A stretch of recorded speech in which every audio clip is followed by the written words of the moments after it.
SIR করে বেছে বেছে মতুয়াদের নাম কাটা হচ্ছে। একজন মতুয়ার যদি নাম কাটা যায় তাহলে বৃহত্তম আন্দোলনে নামবো, এই দাবি নিয়ে মালদার ইংলিশ বাজার শহরে অল ইন্ডিয়া মতুয়া নবসূত্র উদ্বাস্তু উন্নয়ন পরিষদের বিক্ষোভ মিছিল। তৃণমূল নেতা রঞ্জিত সরকারের উদ্যোগে মালদার ইংলিশ বাজার শহরের মিছিল মালদা টাউন হলের সামনে থেকে শুরু হয়, শহরের রাজমহল রোড হয়ে রজবাড়ি মোড়ে গিয়ে শেষ হয়। পাল্টা তৃণমূল নেতা রঞ্জিত সরকারকে তীব্র কটাক্ষ মালদা উত্তরের বিজেপি সাংগঠনিক জেলা সভাপতি প্রতাপ সিংহের।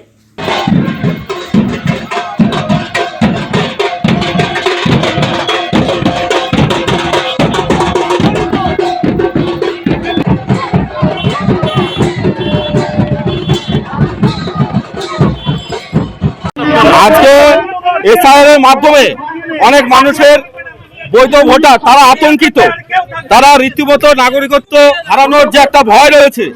এখানে প্রচুর সংখ্যক মানুষ যারা ভোট দিয়েছে 2024 সালে তাদের এসআইআর করা হবে। অলরেডি গ্রামের মানুষ, সাধারণ মানুষ, মতুয়া নবসূত্র উদ্বাস্তু সমাজের মানুষ যাদের নাগরিকত্ব যে নিয়ে যে একটা ভয় বিতস্ত রয়েছে, আমরা চাই একটা পরিবারকেও, একটা বৈধ ভোটারকেও যাতে ভোটার তালিকা থেকে নাম বাদ না যায়, তার জন্য আমরা রাজপথে আজকে মালদাতেও নেমেছি।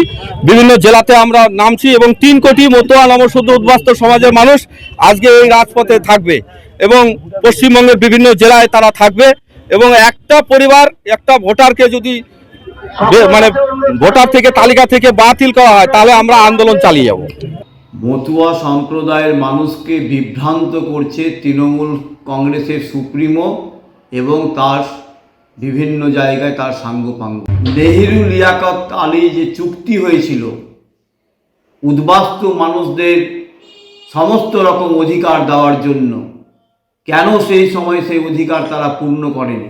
জওহরলাল নেহেরু থেকে আরম্ভ করে কংগ্রেসের যত গভর্নমেন্ট হয়েছে এবং ইউপিএ গভর্নমেন্টের পার্টনার তৃণমূল সুপ্রিমো মমতা ব্যানার্জিও আর তাদের কথা ভাবেনি।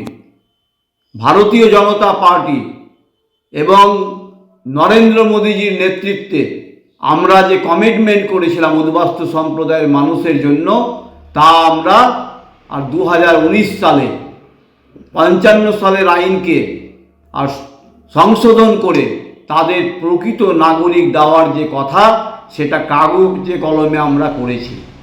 আমি স্মরণ করিয়ে দিতে চাই যে 2002 সালে এসআইআর হয়েছে পশ্চিমবঙ্গে, তখন তৃণমূল সুপ্রিমো 2005 সালে পার্লামেন্টে সেই সময় তিনি পশ্চিমবঙ্গে অরাজকতা, শান্তি শৃঙ্খলার অবনতি এবং বাংলাদেশ থেকে অবৈধ অনুপ্রবেশকারীরা এসে এখানকার সমস্ত রকম সমস্ত রকম তাদের যে আর ডেমোগ্রাফি চেঞ্জ থেকে আরম্ভ করে রুজি রুটি সমস্ত জায়গাতে আর একটা নতুন করে অশান্তির বাতাবরণ তৈরি করছে। সেই সময় মমতা ব্যানার্জি কেন সেখানে সোচ্চার হয়েছিলেন? অতএব মতুয়া সম্প্রদায়ের মানুষ তারা সংকল্পবদ্ধ এবং আগামী 2026-এর নির্বাচনে তৃণমূল কংগ্রেস থেকে মুখ ফুরিয়েছে বলে তারা আজকে আর বিভিন্ন জায়গাতে ছলনা এবং প্রতারণা করে তাদেরকে বিভ্রান্ত করছে, তাতে কোনো লাভ হবে না। আমি এখানকার উদ্বাস্তু সম্প্রদায়ের যিনি দায়িত্বে আছেন, গাজলে মমতা ব্যানার্জি সেখানে মঞ্চে আমাদের হৃদয়ের ঠাকুর হরিচাঁদ গুরুচাঁদকে নিয়ে বিভিন্ন রকম কটাক্ষ করেছিলেন, তখন তিনি সোচ্চার হননি কেন? বাংলাদেশে উদ্বাস্তু নরনারী মানুষের উপর অপাশবিক অত্যাচার হচ্ছে, তখন তারা মিছিল মিটিং করছে না কেন? এতে তৃণমূল কংগ্রেসের নাক্কারজনক নাটক এবং ছলনা এর ধিক্কার জানাই আমরা।